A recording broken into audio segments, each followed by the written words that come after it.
जीवन में बार बार हार का सामना करना पड़ता है।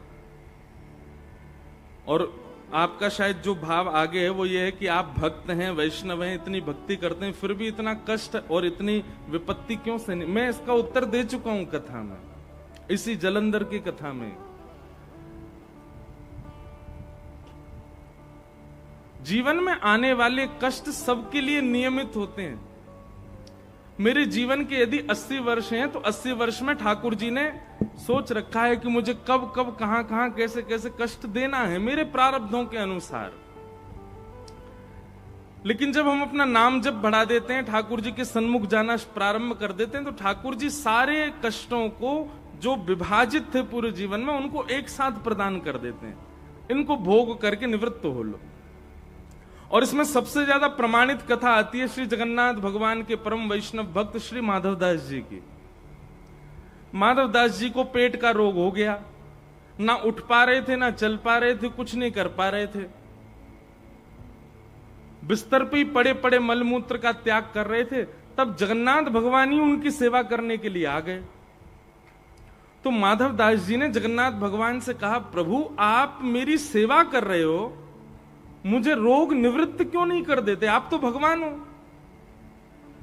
आप मेरा रोग ही दूर कर दीजिए ना, आप मेरी सेवा क्यों कर रहे हो? तब ठाकुर जी कहते हैं, माधव तुम मेरे भक्त हो और तुम्हारे जितने भी प्रारब्ध हैं ये सब मैं तुमसे भुगवा रहा हूं। तन का कष्ट दे करके, मन का कष्ट दे करके, बौद्धिक कष्ट दे करके, जो भी तुम्हारे प्रारब्ध हैं सबसे मैं तुमको निवृत्त कर रहा हूं। और कहीं अगर मैंने तुम्हारे प्रारब्धों को अभी समाप्त कर दिया, तुमको नहीं भोगने दिया, तो तुम्हारे प्रारब्ध शेष रह जाएंगे और शेष रहे प्रारब्धों को भोगने के लिए तुमको पुनर्जन्म लेना पड़ेगा। इसलिए तुम अभी इसको भोग लो। अब आपके मन में एक प्रश्न आएगा, बोले महाराज जी तो फिर भजन से, नाम जप से, कथा सुनने से प्रारब्ध हमारे कुछ कटते नहीं है क्या? कटते हैं। भजन, नाम जप, कथा ये क्या करता है? प्रारब्ध रूपी विशाल पर्वत को छीलता है। क्या करता है? छीलता है। और छीलने से क्या होता है? जो विशाल पर्वत था वो छोटा छोटा छोटा होता चला जाता, धीरे धीरे धीरे धीरे। नष्ट नहीं होगा वो ये होगा कि बस पर्वत कंकड़ में परिवर्तित हो जाएगा, पर आएगा जरूर। इसलिए भक्ति मार्ग में आने के बाद यदि आपके लाइफ में थोड़ी सी प्रॉब्लम ज्यादा बढ़ जाए, वो प्रॉब्लम नहीं है। आपकी लाइफ में थोड़ी सी उथल पुथल ज्यादा होने लग जाए तो बस ये समझ जाओ कि ठाकुर जी आपको जल्दी निवृत्त कर रहे हैं। लेकिन एक बात मेरी बहुत ध्यान से सुनिएगा, यदि आप वास्तव में वैष्णव हो, वास्तव में नाम जापक हो, वास्तव में कथा के श्रोता हो, तो जीवन में आने वाले श्रम जो है ना वो अनुभव नहीं होंगे, उनकी इतनी अनुभूति नहीं होगी, उससे आप इतने परेशान नहीं होंगे। हमने ये भी उदाहरण दिया था। अब स्वास्थ्य देखा जाए तो वास्तव में बोलने की स्थिति नहीं। हमको डॉक्टर देखने आए जलंधर की एक बहन, तो यहीं बैठी बेचारी, उन्होंने तो खूब ध्यान रखा, ये बैठी है यहाँ पे, इन्होंने दिन रात मेहनत करके बोले महाराज जी की कथा है। अब आपने एक बात कही, बोले महाराज जी जो आपको वायरल हुआ है इसमें हम बोलने को ही मना करते हैं और आपका काम बोलने का ही है। लेकिन सत्य बता रहे हैं, जब कथा होती थी ना, और अभी भी हो रही है, तो जितनी देर कथा चलती है उतनी देर अनुभव नहीं होता। अगर भजन के बाद भी जीवन में आने वाली विपत्तियां अनुभूति होती हैं, उनका अनुभव होता है, तो कहीं ना कहीं आपका भजन जो है ना उसमें कहीं कमी छोड़ रहे हो आप। नहीं तो मैं कथाओं में कहा करता हूं, भजन क्या है, भक्ति क्या है, एनेस्थीसिया का इंजेक्शन है। एक बार लग गया तो सुन्न पड़ जाओगे, फिर नहीं पता चलेगा क्या हो रहा है, प्रसन्न ही रहोगे। इसलिए भैया जीवन में आने वाले जो कष्ट हैं उनको भगवत अपनी प्रारब्ध निवृत्ति मान करके सह लीजिए, उससे भागी मत। कई जगह से बोल दिया जाता है यहां पे ऐसा कर आओ, वहां पे ये कर आओ, इधर ऐसा ऐसा दीपक जलाए आओ, उधर धागा बांधे आओ, वहां पे कपड़ा बांध दो, इतना दान कर दो, इतना ये कर दो, तुम्हारे कष्ट दूर हो जाएंगे। एक बात सुन लीजिए हमारी बहुत ध्यान पूर्वक। इन सब क्रियाओं से आपके कष्ट जो हैं वो चले तो जाएंगे, पर कुछ दिन बाद फिर आएंगे। कुछ दिन के लिए रवाना होते हैं वो। इसलिए भैया जब आए भोग लीजिए उसको, उससे परेशान मत होइए। फिर किन्हीं का प्रश्न है कि निर्गुण और सगुण क्या है, इनके बारे में हमें बताओ। वायु, अदृश्यता, मेरे और आपके बीच में जो ये खालीपन है, ये निर्गुण भगवान है। इसमें भी परमात्मा है पर हमको दिख नहीं रहा है। पर हम लोग कौन है? हम सगुण परमात्मा के उपासक हैं। हमारे ठाकुर जी वहां बैठे हैं, मुरली बजा रहे हैं, वस्त्र धारण करके बैठे हैं, मुकुट पहना हुआ, ये सगुण भगवान। निर्गुण भगवान कौन है? बोले वो दिखते नहीं है, उनका कोई गुण नहीं है, उनका कोई रूप नहीं है, लेकिन वो फिर भी हैं। अभी मेरे बगल में भी बैठे होंगे, मेरे पीछे तकिया पे दोनों पांव लटका के बैठे होंगे, मुझे नहीं दिख रहे हैं। ये निर्गुण परमात्मा है। और सगुण परमात्मा कौन? वही निर्गुण परमात्मा जब एक रूप धारण करके विराजमान हो गया तो वही सगुण परमात्मा। ठीक बताएं तो जैसे जल, पानी, वो है निर्गुण परमात्मा। उसी को फ्रीजर में रख के जमा दो तो वो आइस क्यूब बन जाएगा, वही होगी सगुण परमात्मा। निर्गुण और सगुण, निर्गुण है सो पिता हमारा, सगुण है महतारी, किसको निंदे किसको बंदे, दोनों पडला भारी। हम आप सब लोग सगुण के उपासक हैं, पर कभी कभी हम निर्गुण को भी मानते हैं। जैसे बस में चल रहे हैं और बस में चलते चलते श्री राधारमण जी का बस में बैठे बैठे स्मरण कर लिया, हे राधारमण लाल आपके श्री चरणों में प्रणाम। अब नेत्र बंद करके तो सगुण का स्मरण किया, पर प्रणाम हमने किसको किया? सिर किसके आगे झुकाया? वायु ही निर्गुण ब्रह्म है, हमने उसको प्रणाम किया। फिर आपने कहा क्या हम निर्गुण रूप की पूजा कर सकते हैं? कर लो, कर सको तो, कठिन बहुत है। निर्गुण की उपासना बहुत कठिन है। काय को पीछे पड़ो निर्गुण के? सगुण के कोई सुंदरता में कमी है क्या? सुंदर त्रिभंग लली श्याम सुंदर, छोटो सो कन्हैया के बड़े बड़े नैन, बड़े बड़े नैन, यमुना जी के पार जाके ठाड़ो मारे सैन। ये सगुण परमात्मा है। क्या कमी है परमात्मा में? सगुण परमात्मा की उपासना हमारे जीवन में इसलिए है क्योंकि निर्गुण परमात्मा की उपासना में कहीं ना कहीं आपसे अपराध बन सकता है। अब निर्गुण परमात्मा की उपासना कैसे होती? नेत्र बंद करो, नेत्र बंद करके अदृश्य परमात्मा है, ब्रह्मांड का स्मरण करो। ब्रह्मांड में भी कुछ नहीं होना चाहिए, शून्य घूम रहा है चारों ओर। इतनी देर आप नेत्र बंद करके बैठे रहोगे, ऐसा हो ही नहीं सकता कि आपके चित्त में कोई दूषित भावना उत्पन्न ना हो। इसलिए हमारे गुरुओं ने, आचार्यों ने, ठाकुर ने भी सगुण रूप धारण किया कि मेरा एक रूप है, मेरा एक वर्ण है, मेरी एक कला है, मेरा एक स्वरूप है, उसका चिंतन करो। निर्गुण की उपासना बहुत कठिन है, इसलिए आप सगुण की ही करो। फिर किन्हीं का प्रश्न है, मैं इस समिति का ही हूं जो कथा करा रहे हैं, लेकिन महाराज जी कथा के बीच में समिति के कार्यों से मुझको उठ के जाना पड़ता है, और जब मैं जाता हूं तो मुझको बार बार लगता है कि मैंने कोई अपराध किया जो मुझे कथा छोड़ के जाना पड़ता है। ऐसी बात नहीं है। जब आप एक कार्य के लिए चुने जाते हैं तो आपके लिए वो कार्य ही प्रधान होता है। अब जैसे इतनी कथा हो, अब एक छोटा सा उदाहरण सुनिएगा।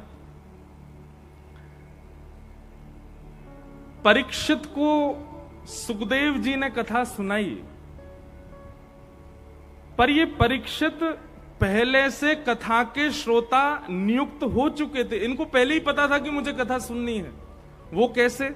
तो श्रीमद् भागवत जी में एक महात्म्य में कथा आती है, बहुत ध्यान से सुनना। जब भगवान के परपौत्र वज्रनाभ वो जब वृंदावन आए, भगवान के स्वधाम जाने के बाद, सब लोग बहुत ध्यानपूर्वक सुनो, इधर देखो, बिल्कुल एकाग्र चित्त से सुनना। भगवान के परपौत्र वज्रनाभ जब वृंदावन आए तो वृंदावन आकर के जब उजड़ा हुआ वृंदावन देखा, क्योंकि भगवान के जाने के बाद सब बिल्कुल शांत हो चुका था, तब वज्रनाभ ने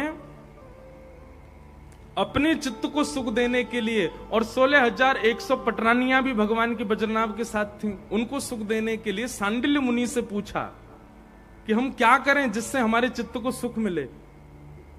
तब सांडिल्य मुनि ने और श्री यमुना महारानी ने आज्ञा दी कि आप लोग गिरिराज जी में जाकर के कीर्तन करो, तब लता पत्रों में से श्री उद्धव जी आएंगे, वो आपको कथा सुनाएंगे, उस कथा से आपका मन शांत होगा। तब वज्रनाभ जी ने इंद्रप्रस्थ के राजा, उस समय वर्तमान में कौन थे, परीक्षित को आमंत्रित किया और परीक्षित जी से कहा कि कथा सुनाएंगे उद्धव जी, हम आप सब लोग बैठ के सुनेंगे। ये बात सुखदेव जी के कथा सुनाने से बहुत पहले की है। तो श्री परीक्षित जी महाराज बड़े प्रसन्न थे कि जिन भगवान ने मेरी मातृगर्भ में प्रवेश करके मेरी रक्षा की, उनकी कथा मुझे सुनने का अवसर मिलेगा। उद्धव जी महाराज लता गुल्मों से प्रकट होकर के जैसे ही व्यास आसन पर आकर के विराजे, सारे श्रोता सामने बैठे थे। यहीं पर वज्रनाभ बैठे हैं, 16,100 भगवान की पत्नियां बैठी हैं, और यहीं थोड़ी दूरी पर ही परीक्षित बैठे हैं। परीक्षित इतने भाव में भर गए थे कि आज मुझे कथा सुनने को मिलेगी। तभी उद्धव जी ने उनको बुलाया, बोले इधर आओ। और परीक्षित से कहा, हम तुमको एक आज्ञा करना चाहते हैं। बोले क्या? बोले कलयुग आने वाला है और आप इस पृथ्वी के राजा हो परीक्षित। यदि आप यहां बैठ के कथा सुनते रहे और कलयुग ने पूरे विश्व पर आक्रमण कर दिया, तो ये कथाएं जीवन में कोई नहीं सुन पाएगा। इसलिए राजा होने के नाते हम आपको आज्ञा करते हैं कि आप कथा छोड़ करके जाइए और जाकर के सबसे पहले कलयुग को रोकिए, क्योंकि कलयुग को नहीं रोका गया तो जीवन में भविष्य में कोई भी कथा नहीं सुन पाएगा। वो मन मौजी है, अपने मन से पूरी दुनिया में व्याप्त हो जाएगा। बहुत ध्यानपूर्वक सुनिएगा। परीक्षित जी महाराज बोले, मुझे कथा सुनने को नहीं मिलेगी। बोले अभी आपको छोड़नी पड़ेगी, पर चिंता मत करो, अभी इतने लोगों को आपकी वजह से कथा मिल रही है, इन सबको कथा सुनाने का फल यह होगा कि आपको कथा सुनाने के लिए भगवान ही सुखदेव का रूप धारण करके आएंगे और आपको कथा सुनाएंगे। पर अभी आपको इस कथा को छोड़ के जाना पड़ेगा। तब परीक्षित जी अपने जीवन की प्रथम कथा के शुरुआत में ही उनको जाना पड़ा और बीच में ही कलयुग को रोकना पड़ा, 5 स्थानों पर बांधना पड़ा। उसी के फलस्वरूप फिर श्री सुखदेव जी आए और आकर के उन्होंने परीक्षित को कथा सुनाई। तो जिन बालक का ये प्रश्न है कि महाराज जी मुझे समिति के कार्यों से बीच में उठ के जाना पड़ता है, आप उठ के जाते हैं, इस वजह से 5 लोग कथा सुन पाते हैं।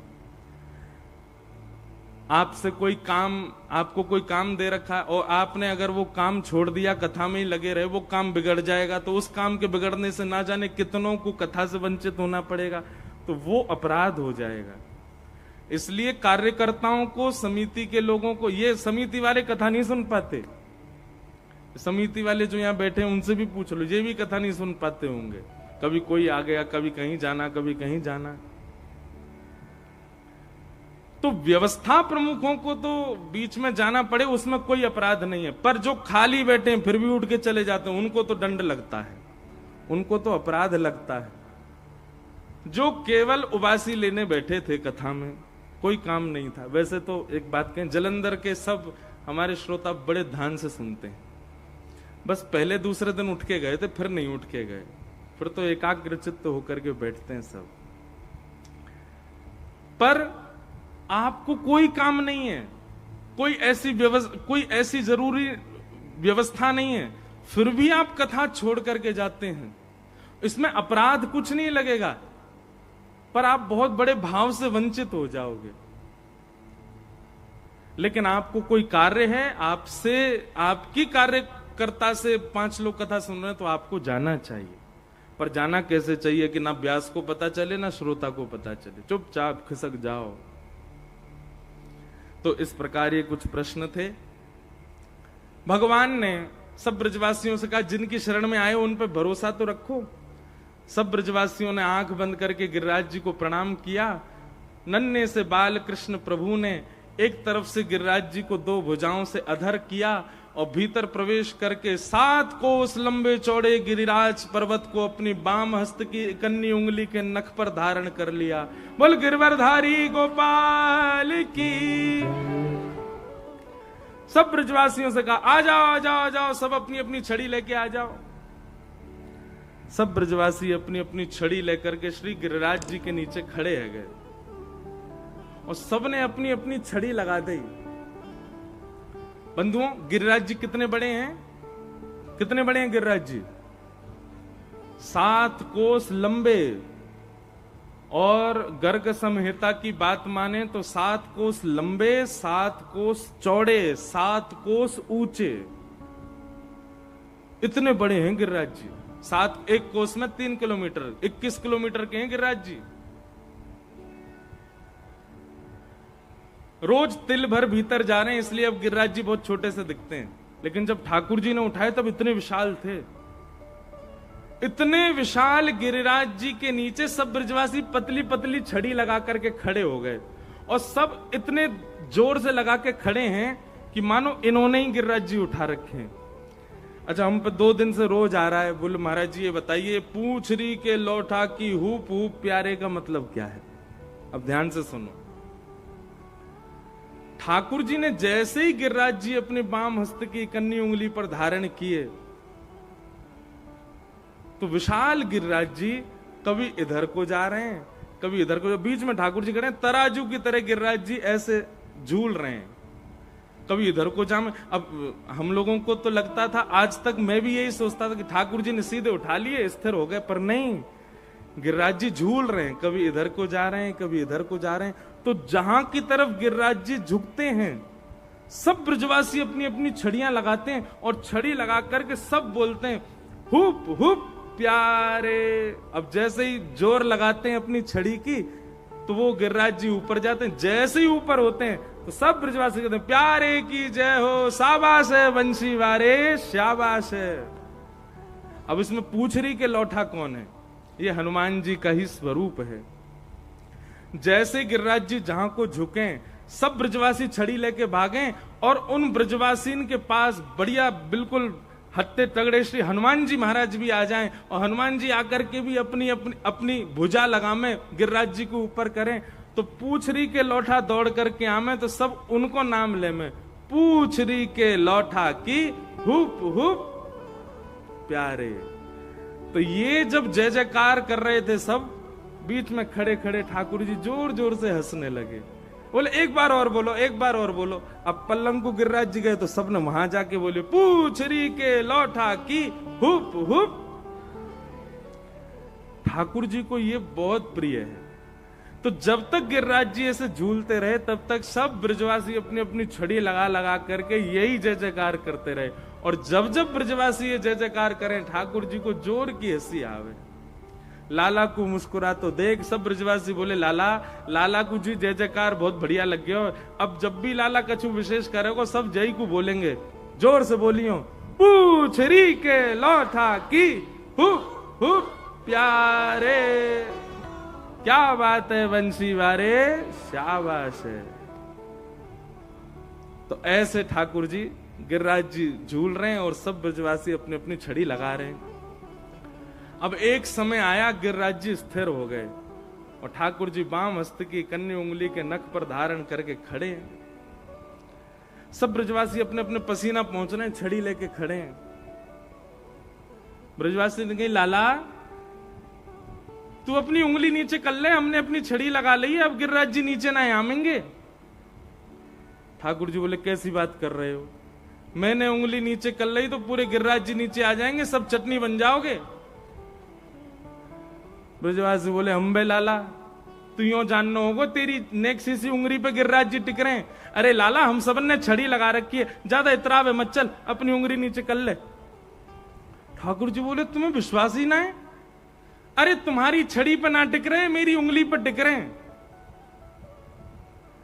ब्रजवासी बोले लाला देख बात न मत बना, तू उंगली नीचे कर, हमने छड़ी लगा रखी है। ठाकुर जी बोले ठीक है तो फिर संभालो, मैं उंगली नीचे कर रहा हूं। बोले हाँ कर ले लाला। जैसे ही ठाकुर जी ने नेक उंगली नीचे करी, महाराज सबन की चट चट चट चट चट चट छड़ियां टूटने लगी। सब कहने लगे लाला संभाल संभाल संभाल। सबकी छड़ियां टूट गई। ठाकुर जी ने फिर से उंगली लगाई, गिरिराज जी फिर टिक गए। अब तो दूर दूर तक एक भी छड़ी नहीं। और सब ब्रजवासी अपनी छड़ियों को देखें, बोले ये कैसे टूट गई? लाला जिस सांची में तेरी उंगली पर टिक रहे हैं गिरिराज जी। ठाकुर जी बोले हम बे मेरी उंगली पर टिक रहे हैं। कैसे लाला? ये इतना बड़ा गिरिराज पर्वत तेने कैसे उठा लियो अपनी उंगली पे? ठाकुर जी बोले हम जय जय हैं। कौन है? ब्रजवासी बोले लाला ने दोबारा बोलियो तू कौन है? ठाकुर जी बोले हम जय जय हैं। अच्छा ओ भैया सबरे आइयो ने लाला यो कह रो है ये जय जय। ऐसा कौन सा काम कियो लाला जय तेने जो तू जय जय? ठाकुर जी बोले हमने पूतना मारी, अगासुर मारो, बकासुर मारो, धेनुकासुर मारो, इतने सारे राक्षस मारे, आज गिरिराज जी उठा लियो। अरे ये कोई काम सामान्य बालक कर सके? मैं साक्षात देख वो लक्ष्मी नारायण भगवान की सेवा करे, बातें मैंने 1000 बार कही, उनकी मत कर, मेरी कर ले, मैं ही लक्ष्मी नारायण हूं, ना मानो मेरी बात को। जा गोपी ने सत्यनारायण भगवान की कथा करवाई अपने घर पर, याते मैंने कही तू मेरी पूजा कर, याने मेरी बात कभी ना मानी। आज सिद्ध कर दियो ना मैंने, मैं ही भगवान हूं, मैं ही जय जय हूं, मैं ही परमात्मा, मैं ही त्रिलोकीनाथ हूं। मधुमंगल श्रीराम बोले मोह धोवो आवे ना है, बनो जय जय। खोचा में जल लिए हम डोलते रहते, लाला मोह तो धोले, नहावे धोवे है ना, बने जय जय। ठाकुर जी बोले तुम्हें विश्वास ना है रो? बोले लाला हमें ये विश्वास तो है गयो कि तेने गिरिराज जी उठाए, पर ये विश्वास ना है कि तू जय जय। ठाकुर जी बोले तो फिर कैसे उठा लिए मैंने? बोले तेने कोई टोटका कियो है, तेने कोई टोना कियो है, और लाला तो को बतानी पड़ेगी तेने कौन सा टोटका कियो। ठाकुर जी जोर से हंसने लगे और नेत्रों से प्रेमाश्रु छलकने लगे। क्यों? ठाकुर जी मन में विचार कर रहे हैं कि इन ब्रजवासियों का कितना प्रेम है मेरे प्रति कि मैं अपने मुख से 20 बार कह रहा हूं कि मैं भगवान हूं। मैं इतने बड़ी बड़ी क्रिया करता हूं, इन क्रियाओं को देख करके कोई भी व्यक्ति मान जाएगा कि मैं भगवान हूं। आज मैंने इतना विशाल गिरिराज पर्वत उठा लिया, तब भी इन ब्रजवासियों को यह नहीं लगता कि मैं परमात्मा हूं। इसीलिए ब्रजवासी अति प्रिय हैं ठाकुर जी को। क्यों? क्योंकि ठाकुर जी की प्रभुता को कभी विशेष माना ही नहीं ब्रजवासियों ने।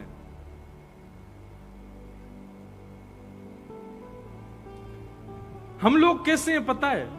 हम आपका स्वभाव कैसा है? हम व्यक्ति की प्रभुता देख करके ही उससे संबंध बनाते हैं, उसकी विशेष गुण पर ही रीच करके उसको अपना मानते हैं, पर ब्रजवासी नहीं। सब ब्रजवासी कह रहे हैं लाला जल्दी कर, जल्दी बता तेने कैसे उठाए गिरिराज जी। मधुमंगल श्रीदामा बोले हम भी अभी बैठेंगे, टोना टोटका हम करेंगे, हम उठावेंगे एक एक गिरिराज। जल्दी बता लाला तेने कैसे उठाए हो। ठाकुर जी बोले अब क्या बताऊं मैं इनको। सहज भाव में ठाकुर जी कह रहे हैं कछु माखन को बल बढ़ो, कछु गोपन करी सहाय, श्री राधे जू की कृपा सो मैंने गिरिवर लियो उठाए। अरे भैया ब्रजवासियों, जे सब भैया तुम सत्य कह रहे हो, मैं कोई जय जय ना हूं, तुम सबन की कृपा से ही मैंने गिरिराज जी उठाए। ब्रजवासी बोले लाला कैसे उठाए, उन्हें बता देने। बोले तुम सबन के घर से चुरा चुरा के मैंने मक्खन खायो, वही मक्खन सो मुंह में इतनो बल आ गयो। मैं अकेलो यशोदा मैया के घर को मक्खन खातो तो इतनो बल नहीं आतो, पर ऐसी मेहनत कर करके गोपी मक्खन निकासे और वन मक्खन को जाए जाए के मैंने चुरायो, वही से मुंह में ताकत आ गई, मैंने गिरिराज जी उठा लिए। लेकिन इतने ते काम नहीं चलो, और बोले कुछ गोपन करी सहाय, आप गोप ग्वालन ने मेरी बड़ी सहायता करी। गोप ग्वाल बोले लाला सहायता तो हम कर रहे, हमने छड़ी लगाई लेकिन छड़ी टूट गई हमारी। वो ना जे बात ना है तो बोले जैसे ही मैंने गिरिराज जी धारण किए माखन के बलते, तो आप सब लोगों की दृष्टि मेरी उंगली पे गई, और इतने सारे लाखों वैष्णव ब्रजवासी ने जैसे मेरी उंगली को देखो, तो सबन की नेत्रन से दिव्य शक्ति निकल करके मेरी उंगली में आ गई, और आप सबन की शक्ति से मैंने गिरिराज जी उठा लिए। अब बताओ, मैं और आप उस समय ठाकुर जी के पास होते, और ठाकुर जी हमसे यूं कहते कि तुम्हारे देखने की वजह से मेरी उंगली में शक्ति आ गई, हम मानते कभी इस बात को? नहीं। क्यों? क्योंकि हम चतुर बहुत हैं, हमारे अंदर चतुराई बहुत है। हम लोगों को बात है, ये कोई बात है? देखने से कोई शक्ति आ जाती है? पर ब्रजवासी इस बात को मान गए, क्योंकि ब्रजवासी सब भोले बहुत हैं। ब्रजवासी के अच्छा लाला, हमारे देखवे से तेरी उंगली में शक्ति आ गई। बोले और नहीं तो तुम सबन की शक्ति यहां में आ गई, मैंने गिरिराज जी उठा लिए। ब्रजवासी आपस में गए, तभी तो हम कहें आजकल हम इतने कमजोर कैसे है गए। आजकल चलते चलते सांस फूल जाए हमारी, अब पता चली हमारी शक्ति चुरा ली है लाला ने। ओहो लाला, हमारी शक्ति चली गई लाला में। महाराज इतनो सुनते ही ब्रजवासी ने अपने अपने घर की 56 भोग की डलिया खोली और लिए महाराज मोहन थार उड़ामे, बालूशाही खामे और मेवा बाती खामे। कोई बूढ़ा बुजुर्ग आके बोला, अरे तुम्हें शर्म नहीं आ रही? यहाँ लाला गिरिराज धारण करके खड़ो और तुम्हें जेमने की पड़ रही है। ए बाबा तू ना जाने, कही ना लाला ने अभी हम खामे, हमारे भीतर शक्ति बने, और फिर हम लाला को देख लें तो हमारी शक्ति लाला में चली जाए। ये 56 भोग सब हम पावेंगे और फिर लाला को निहारेंगे तो हम सबन की शक्ति लाला में जाएगी। वही से तो गिरिराज जी उठावेगो लाला। ठाकुर जी खूब हंस रहे हैं। जय हो ब्रजवासी, इनकी जय हो, इन सबन की बातन की बलिहारी। कितने भोरे हमारे ब्रजवासी। और श्री राधे जू की कृपा सो मैंने गिरिवर लियो उठा। भैया गर्गाचार्य जी पहले ही बोल गए थे यशोदा मैया को, तुम्हारो लाला जब भी कोई दिव्य क्रिया करेगो तो बरसाने के गोप वृषभानु जी की पुत्री राधा रानी की ही कृपा होगी, तभी ये कर पाएगो, नहीं तो नहीं कर पाएगो। आज ठाकुर जी गिरिराज जी धारण करके खड़े हैं, यशोदा मैया सब गोप ग्वालन में ढूंढ रही है, राधा रानी कहां है? अरे भैया किशोरी जी कहां हैं? अरे वृषभानु की लाली कहां है?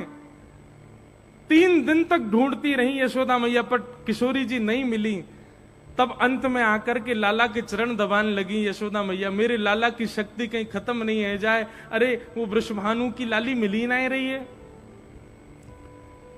तभी यशोदा मैया ने देखी, बोले लाला तो बड़ा आनंद में खड़ो है, या को तो नेक भी थकान ना है रही, कहीं ऐसा तो ना है छुप करके कहीं बैठी हो वृषभानु गोप की लाली और वहीं से ही लाला की शक्ति बढ़ा रही हो। तभी यशोदा मैया ने पीछे गुफाओं में खोजना शुरू किया, तो ठाकुर जी जिस शिला पर खड़े थे उसके ठीक पीछे जाकर के देखा, तो वहां पर सुख आसन में अपने नेत्रों और भ्रगुटी को आकाश की ओर करते हुए किशोरी जी खड़ी हैं, और दिव्य नेत्रों से एक ओजमयी एक प्रकाश निकल रहा है। उसी प्रकाश पर ही गिरिराज जी आकाश में टिके हुए हैं।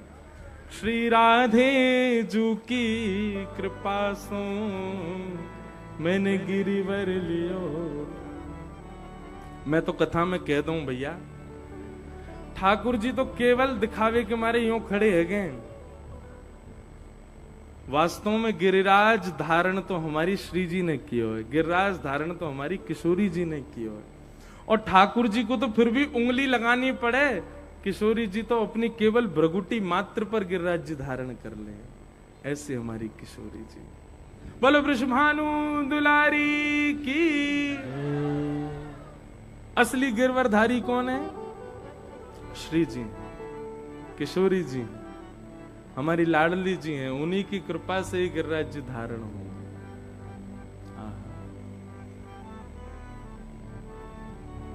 हो ब्रज में रतन राधिका गोरी, ब्रज में रतन राधिका गोरी, ब्रज में रतन राधिका गोरी, ब्रज में रतन राधिका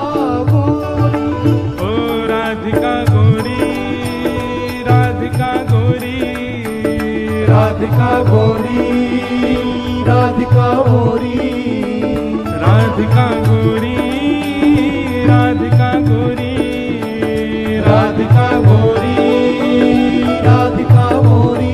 ओ ब्रज में, हाँ ब्रज में, ओ ब्रज में रतन राधिका गोरी, ब्रज में रतन राधिका गोरी, ब्रज में रतन राधिका गोरी। ओ ब्रज में रतन गाँव भाव से राधिका गोरी, ओ राधिका गोरी, राधिका गोरी, राधिका गोरी, राधिका गोरी, राधिका गोरी, राधिका गोरी, ओ राधिका गोरी, राधिका गोरी।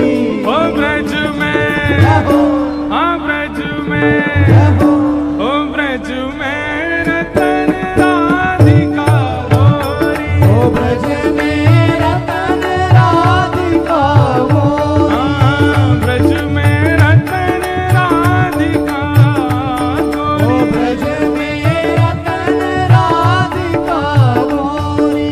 अब श्री कृष्णदास जी का पद है, वे कह रहे हैं ब्रज की रतन कौन है? किशोरी जी।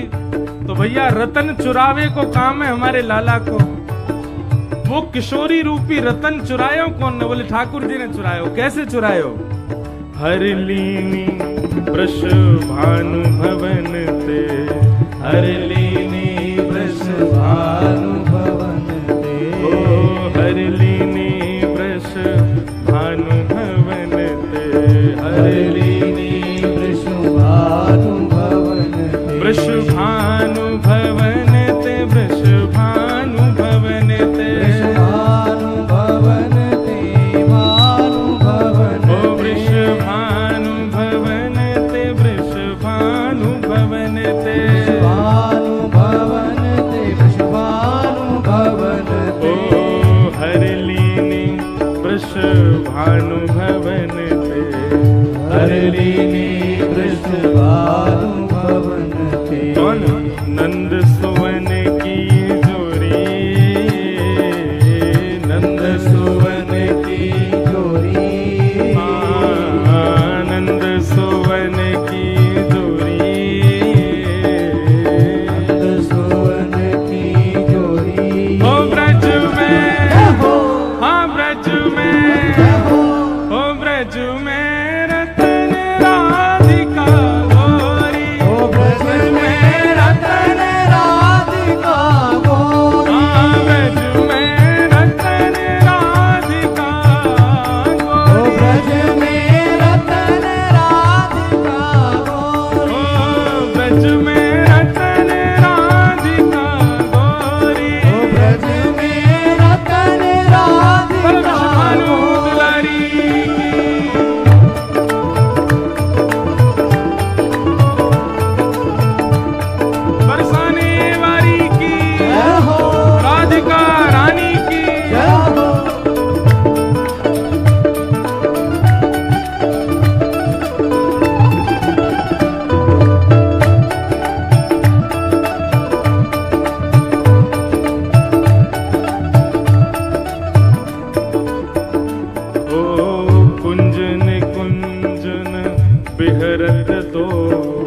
कृष्णदास प्रभु गिरधर नागर, कृष्णदास प्रभु गिरधर नागर, हे गिरधर नागर, गिरधर नागर, नागरो नटवर नागर, नटवर हे नागर, प्रभु गिरधर नागर, गिरधर नागर, नागरो नटवर नागर, नटवर हे नागर, प्यारो गिरधर नागर, गिरधर नागर, नागरो नटवर नागर, नटवर नागर, ओ कृष्णदास प्रभु गिरधर नागर, कृष्णदास प्रभु गिरधर नागर, ओ नागरी नवल किशोरी, नागरी नवल किशोरी, नागरी नवल किशोरी, नागरी नवल किशोरी, ओ ब्रज में, जय हो, हाँ ब्रज में, जय हो, ओ ब्रज में रतन राधिका गोरी, ब्रज में रतन राधिका गोरी, ओ ब्रज में रतन राधिका ओ गोरी, ब्रज में रतन राधिका गोरी, ओ राधिका गोरी, राधिका गोरी, राधिका गोरी, राधिका गोरी, ओ राधिका गोरी, राधिका गोरी, राधिका गोरी, राधिका गोरी, ओ ब्रज में, जय हो, हाँ ब्रज में, जय हो, ओ ब्रज में रतन राधिका गोरी, ओ ब्रज में रतन राधिका गोरी,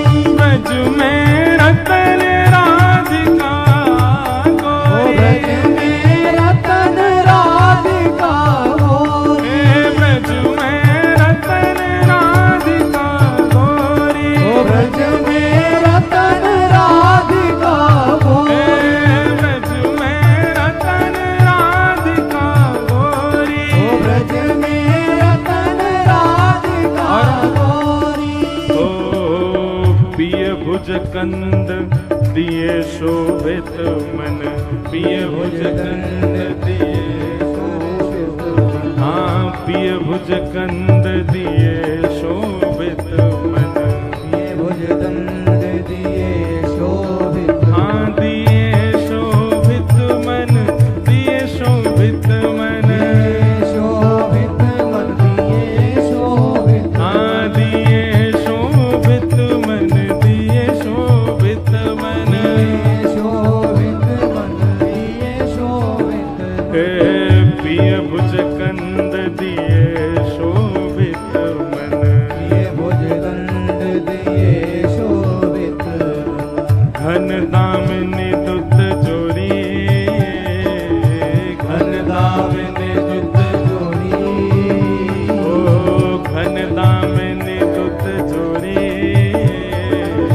घन दामिनी दुत जोरी, ओ ब्रज में, जय हो, हाँ ब्रज में, जय हो, ओ ब्रज में रतन राधिका गोरी, ओ ब्रज में रतन राधिका गोरी, सब ते सुवन राधिका गोरी, ब्रज में सुवन राधिका गोरी, हे ब्रज में रतन राधिका गोरी, ब्रज में रतन राधिका गोरी, ओ राधिका गोरी, राधिका भोरी, राधिका गोरी, राधिका गोरी, हे राधिका गोरी, राधिका भोरी, राधिका गोरी, राधिका गोरी, ओ ब्रज में, जय हो, हाँ ब्रज में, जय हो, ओ ब्रज में रतन राधिका गोरी, ओ ब्रज में रतन राधिका गोरी, ब्रज में रतन राधिका गोरी, ब्रज में रतन राधिका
भैया कौन ने गिरिराज जी धारण किए वास्तव में? कौन ने? श्री जी ने। ब्रज के रतन ने धारण किए, श्री किशोरी जी ने धारण किए। बड़े रहस्य हैं, गिरिराज लीला में भी बड़ी लीलाएं हैं, बड़ी कथाएं हैं। सबको हम प्रणाम मात्र करते हैं। ऐसी किशोरी जी के श्री चरणों में बारंबार प्रणाम। भगवान ने 7 दिन 7 रात्रि गिरिराज जी धारण किए। तत्पश्चात इंद्र ने आकर के भगवान से क्षमा मांगी। भगवान ने उसको क्षमा किया। आगे भागवत जी में एकादशी व्रत की कथा बताई गई और हम एक निवेदन हर कथा में करते हैं, सब लोग बहुत ध्यान से सुने। वैष्णव यदि आप बने हैं तो 3 निष्ठाओं का पालन जरूर किया कीजिए। एक तो नाम जप निष्ठा, नाम जप जरूर करो। दूसरा तुलसी निष्ठा और तीसरा एकादशी निष्ठा। अभी वृंदावन में और कई जगहों पर बड़ा विवाद हो गया कई बातों को लेकर के। किसी संप्रदाय में तुलसी जी का ये भाव है, किसी में एकादशी का ये भाव है। हम आपसे पहले भी निवेदन कर चुके हैं, वृंदावन रस भूमि है। कौन सी भूमि है? बहुत ध्यान पूर्वक सुनिए सब लोग, मेरी ओर देखिएगा। वृंदावन रस भूमि है। वृंदावन में रस की प्रधानता ज्यादा है। वहां कई बार नियमों का पालन प्रधान नहीं होता है। और रस की भूमि का मतलब प्रेम की भूमि, और प्रेम जहां होता है वहां नियम टूटते ही हैं, नियम कई बार विपरीत होते ही हैं। इस बात को लोग समझ नहीं पा रहे हैं। पूरे भारत में वेदों की बातें प्रधान मानी जाती हैं, शास्त्रों की बातें प्रधान मानी जाती हैं, और उन्हीं के आधार पर ही व्यक्ति का नियम, साधक का नियम बनाया जाता है। पर वृंदावन प्रेमियों की भूमि है। वहां साधक नहीं होते, वहां साधु नहीं होते, वहां संत नहीं होते, वहां प्रेमी होते हैं। और प्रेमियों में कई जगह नियम नहीं होता। अभी तो आपको थोड़ा थोड़ा पता चल रहा है। वृंदावन की कई रस भीतियों की नीतियों की बात आप सुनेंगे तो आप कहेंगे ये भी होता है। अब बिहारी जी में आप सब लोग जाते हैं जन्माष्टमी के दिन। उस दिन ठाकुर जी का सुंदर उत्सव होता है। मंगला आरती जन्माष्टमी के दिन होती है बिहारी जी की। पर एक बात बिल्कुल स्पष्ट रूप से समझिएगा, हरिदास संप्रदाय में जन्माष्टमी नहीं मनाई जाती। वहां जन्माष्टमी के दिन आचार्य उत्सव मनाया जाता है। स्थान के हरिदास परंपरा के कोई आचार्य उसी दिन प्रकट हुए, उनका उत्सव प्रधान माना जाता है। वहां पर श्री कृष्ण जन्माष्टमी प्रधान नहीं है। आप कहोगे वृंदावन में बिहारी जी में ही कृष्ण जन्माष्टमी प्रधान नहीं है। अब आप हरिदास परंपरा में जाएंगे तो हरिदास परंपरा में स्पष्ट कहते हैं, सब लोग इधर देखो, बहुत ध्यान से सुनो, हमारे नित्य किशोर अजन्मा। हरिदास परंपरा का नियम क्या है कि हमारे ठाकुर जी अजन्मा हैं, उनका कभी जन्म ही नहीं होता। आप कहो तो फिर कृष्ण जन्माष्टमी ये सब क्या है? बोले जो लोग ठाकुर जी को जानते नहीं, उनको जनाने के लिए वही हमारे नित्य किशोर जन्म लेकर के उनके लिए आए। हमारे लिए तो अजन्मा ही है। अब इस रस बीथी को आप नहीं समझ पाओगे, अलग ही है। हरिदास परंपरा में राधाष्टमी नहीं मनाई जाती। राधाष्टमी के दिन स्वामी श्री हरिदास जी प्रकट हुए थे, उनका उत्सव मनाया जाता है। ग्रहण होता है। पूरे विश्व में ग्रहण काल में कोई भोजन नहीं करता। ग्रहण में भोजन बनाना नहीं चाहिए, ग्रहण में भोजन करना नहीं चाहिए, ग्रहण में सोना नहीं चाहिए, सारे नियम बताए जाते हैं शास्त्रों में। तटीय स्थान में और हमारे हरिदास परंपरा में आप चले जाओ तो वहां ग्रहण के काल में तो भंडारा होता है। एक बार की बात है कि कोई साधक बाहर से जा रहे थे और ग्रहण का समय वृंदावन की परिक्रमा लगा रहे थे। सूर्य ग्रहण पड़ रहा था और सूर्य ग्रहण जब पड़ता है तो एक क्षण के लिए सूर्य अंतर्ध्यान होते हैं। तो सूर्य ग्रहण का समय था, कोई साधक परिक्रमा लगा रहे थे वृंदावन की, और जैसे ही ग्रहण प्रारंभ हुआ तभी उन्होंने देखा कि बड़ी जय जयकार बोल रही है। भैया कहां से? तटीय स्थान में भीतर जाके देखा तो वहां तो पूड़ियां चल रही हैं, सब बढ़िया खीर उड़ा रहे हैं। जाके बोले राम राम राम राम राम, ग्रहण पड़ रहा है और आप लोग भोजन कर रहे हो यहां पे?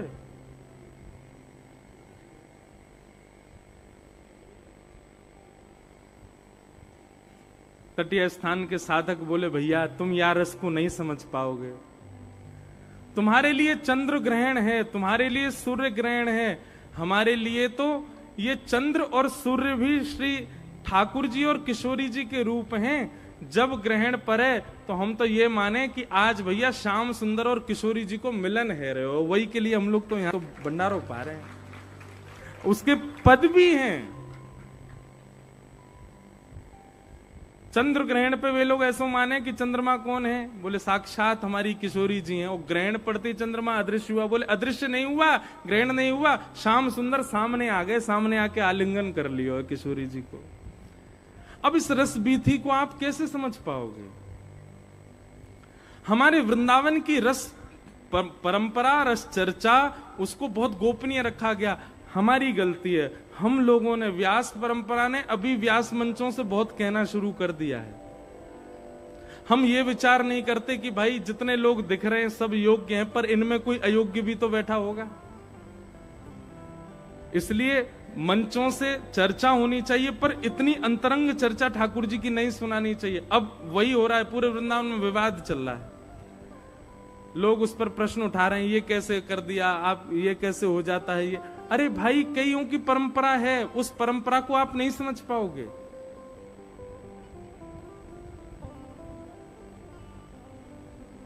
अब हमारे वृंदावन में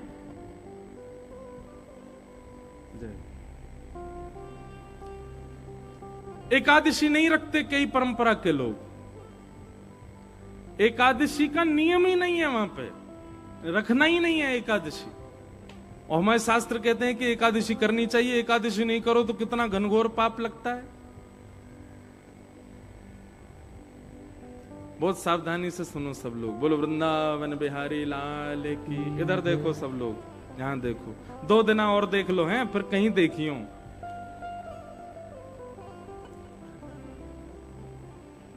एकादशी नहीं रखी जाती वृंदावन में कई परंपरा में। वहां एकादशी ना रखने का कारण क्या है? अब हमारे लिए एकादशी का नियम क्या है?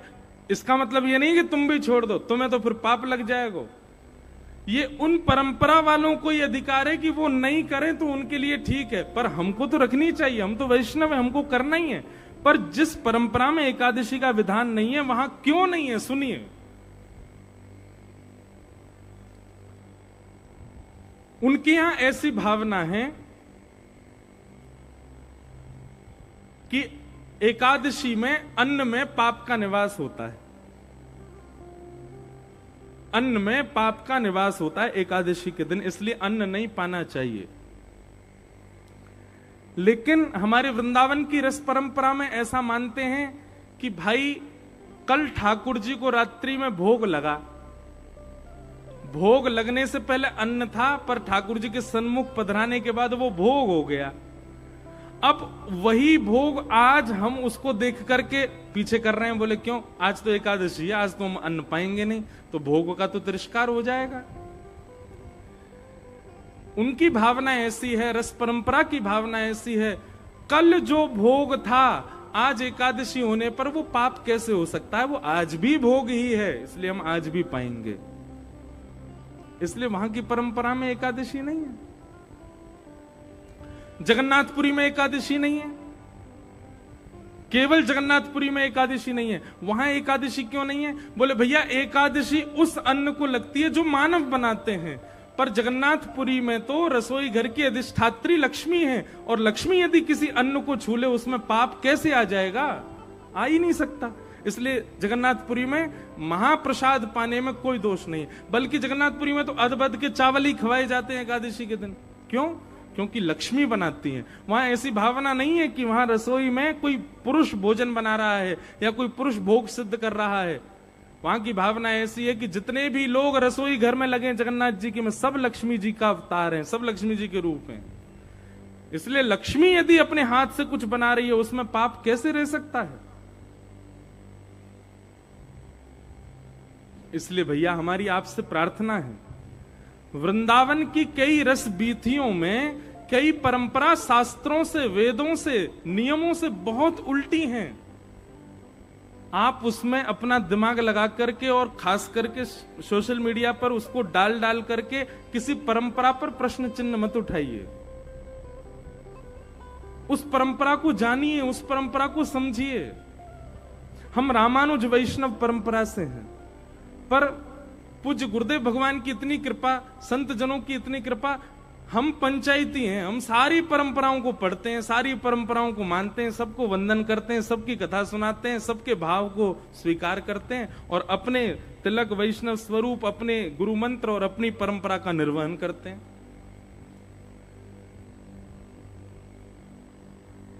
इसलिए भैया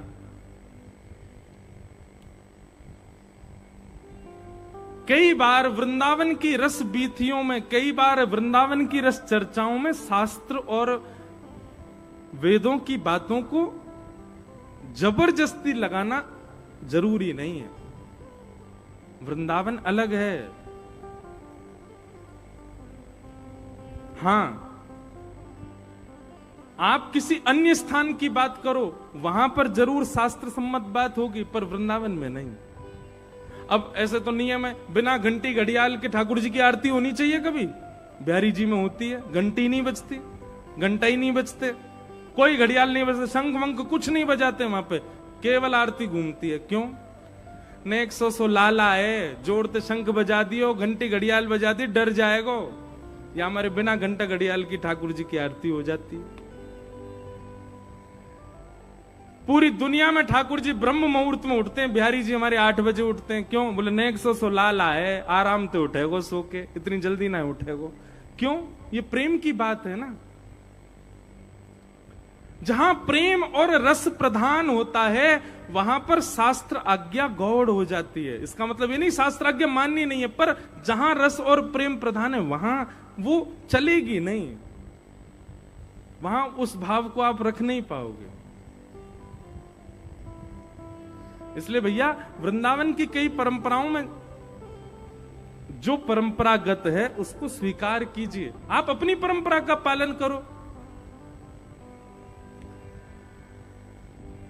जलंधर से अमृतसर जाने के 4 तरीके हैं। ट्रेन से चले जाओ, बस से चले जाओ, पर्सनल गाड़ी से चले जाओ, बहुत ही पैसा आगे हो तो हेलीकॉप्टर से चले जाओ। साधन 4 हैं पर पहुंचना तो सबको अमृतसर ही है ना। इसी प्रकार परंपराएं अलग अलग हैं पर पहुंचना सबको ठाकुर जी के पास ही है। अब बस की परंपरा में जो चलने वाला है, गाड़ी वाला सोचे कि नहीं भाई बस में एसी क्यों नहीं चल रहा, गाड़ी तो हम कहीं भी रोक के कुछ भी खा लेते हैं, बस क्यों नहीं रुकती सब जगह। अरे भाई बस की अपनी परंपरा है, वो अपने तरीके से चलेगी, जहां रुकना है वहीं रुकेगी, जहां चलना है वहीं चलेगी, जहां से मुड़ना है वहीं मुड़ेगी। अब गाड़ी की तरह बस थोड़ी चल जाएगी। ऐसी परंपराएं भी अलग अलग हैं, परंपराओं के मार्ग और परंपराओं की गतियां भी अलग अलग हैं। उसको उसका सम्मान कीजिए, उस पर प्रश्न मत उठाओ।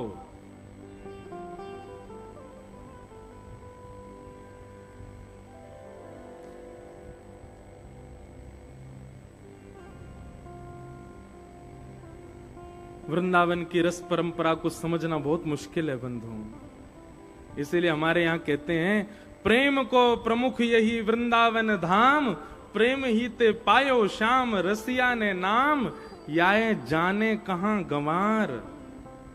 ये गंवार नहीं समझ पाते वृंदावन के प्रेम को।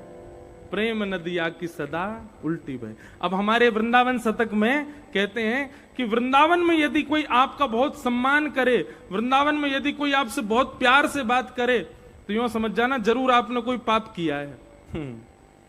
क्यों?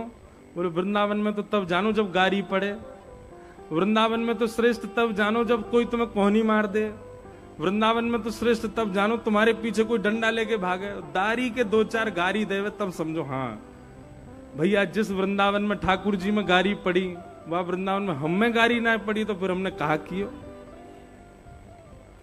जहां वृंदावन में ठाकुर जी उखल से बांध दिए, वह वृंदावन में हम सम्मान की इच्छा रख रहे हैं। जहां वृंदावन में छड़ी लेकर के यशोदा मैया लाला के पीछे दौड़ रही है, वह वृंदावन में हम चाह रहे हैं कि हमको सब लोग महाराज जी कह के बुलावें। सम्मानम कलयाति घोर गरलम नीचपुमानम सुधा श्री राधा मुरली रवो ब्रज सके वृंदावनम मात्यज।